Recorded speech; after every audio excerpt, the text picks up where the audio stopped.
How's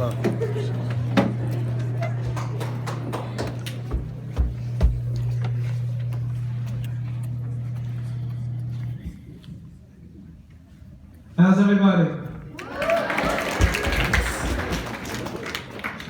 Not used to talking with the microphone, so I know it's hard to believe. Hashem, thank you so much for having me here. I want to say send a big thank you to Rabbi Lipsing, who kept in touch with us and made sure that this here will happen. Also, too, I want to send the thanks to our host, the Berger family, Ezra, Samuel. Make noise for Ezra and Samuel, because I took over both of their beds. So, it's so much. It's so much. When I speak, usually I like to start with a little bit of a story, something that may be a little bit relevant. There's a story told by my Rabbi Nathan. It's a beautiful story. It's a great storyteller. He told a wonderful story. And there was once a man who was a great man, but he had a lot of dreams. This guy was a simple guy, but he had a lot of dreams. And one day, he had one dream that felt so real that he felt like he needed to take action. And he fell asleep, and in his dream, he had dreamt that he was being led by someone to this treasure. And this treasure was in a certain village, in a certain town, underneath a certain bridge, and you have to do some digging in order to get there. But he told me that in his dream he was informed that there was a treasure there, and that if he went there, and in the whole dream, whatever, he went there, he seen it, and he was able to grab the treasure. So he woke up, and he started his day pacing back and forth, and finally he makes up in himself that he's going to go to this place. So he gets on the bus, he gets on the train, he goes and travels however many miles that he needs to go in order to go to this place, because he's convinced within his heart and soul that there is a treasure there. So he gets to this place somewhere in the middle of the Ukraine, I think it was, and he gets to the bridge, and he sees, when he gets there, that there's guards. And these guards are walking back and forth, pacing back and forth.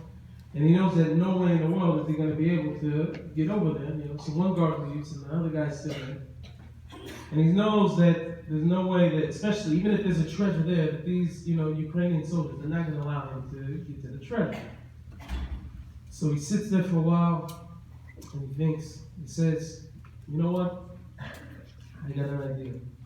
I'm going to tell this guy about this treasure, right?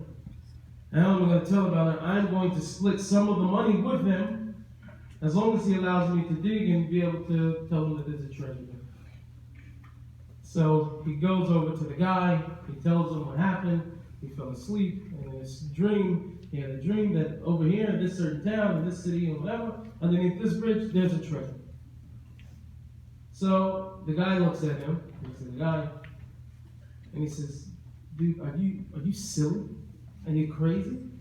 He starts to go off on him. He said, only a Jew would think like this, He said, "Let me tell you something. I had a dream." He said, "And I had a dream that in a certain town, in a certain place, in a certain guy's house, this guy named Yankee, that underneath his sink and by his oven next over there, there's also a treasure." He said, "Do you think that I will go to this guy's house?" In the description of what the guy said to him, he was Yankee. So he listens to the guy as he's telling him this, and he stops and thinks. So he gets back on the train, back on the bus, and he goes back to his house. And he slowly walks into his kitchen, and he goes underneath the drawer, over by the oven, and he found the treasure. He found the treasure. It's the nimshal. And usually we can run and look in all these different places looking for treasure, but the emes is that the treasure is by you. It's by us. It's by us. The reason why I say, even for myself, is that it's by you. I grew up in Seattle, Washington, in the neighborhood of Sewer Park, Novashim. And I had a very, very different experience from a lot of my neighbors, because largely the vast majority of my neighbors were Jewish.